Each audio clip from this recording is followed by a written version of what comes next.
I was intentional. That's the most important part about it. I realized that I was depressed, and I was intentional about changing it. I was very intentional about getting out of depression.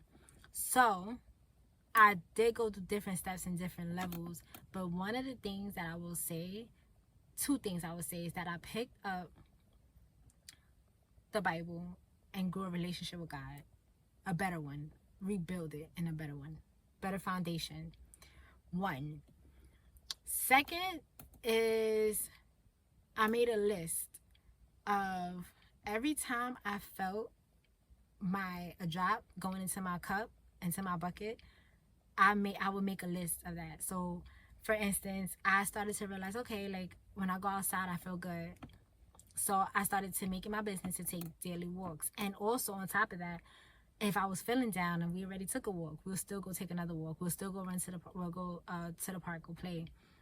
That journaling made me feel good. Listening to certain people on YouTube that I was listening to at that time, just listening to positive stuff.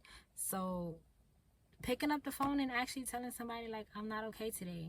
Do you have the space, the capacity to listen to me?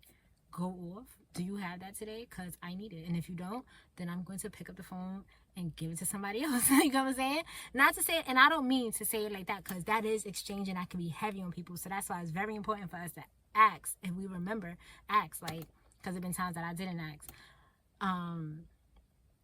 But it's important to ask, like, do you have the mental capacity for that? And getting a therapist. I had not ever been in a real counseling session, but I did take grieving counseling after he passed.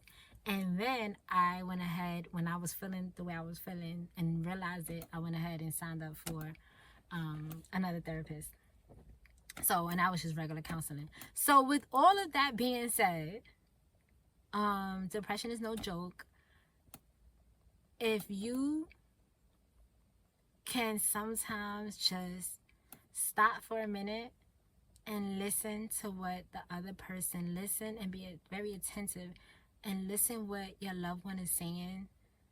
Look deep in their eyes, look at that grin, whatever it is, and you know them, and you can see past the mask that they're putting on to hide the depression.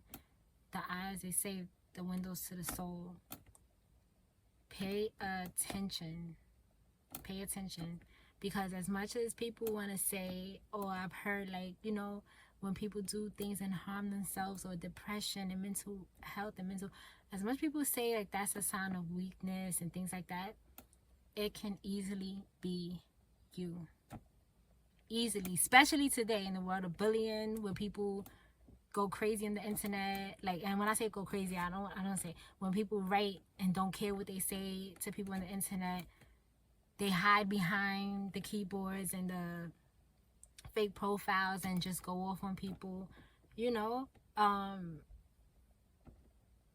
That can easily be you. That can easily be somebody, if it skips you, but somebody you love, your children. And I'm not trying to put that out there, saying that, but like one that's like putting that out there in the world for it to happen.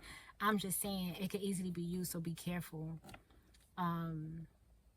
Be careful, and be careful what you ask for. But if you are dealing with depression, and you know someone who is, try to help them get help ASAP. We'd rather have you than not to. Don't ever feel like a burden.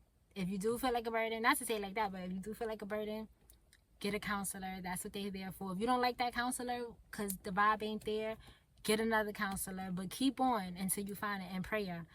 Most important. I should have said that first, but I probably did. But prayer changes things. Prayer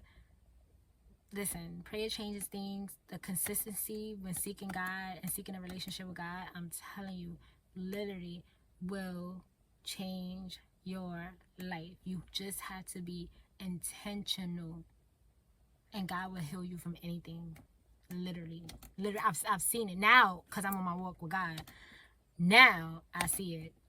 You hear that all the time too. People in church, they say these things and you're like, okay, or goes in one ear and come out the other, but literally. So thank you for listening to me rant.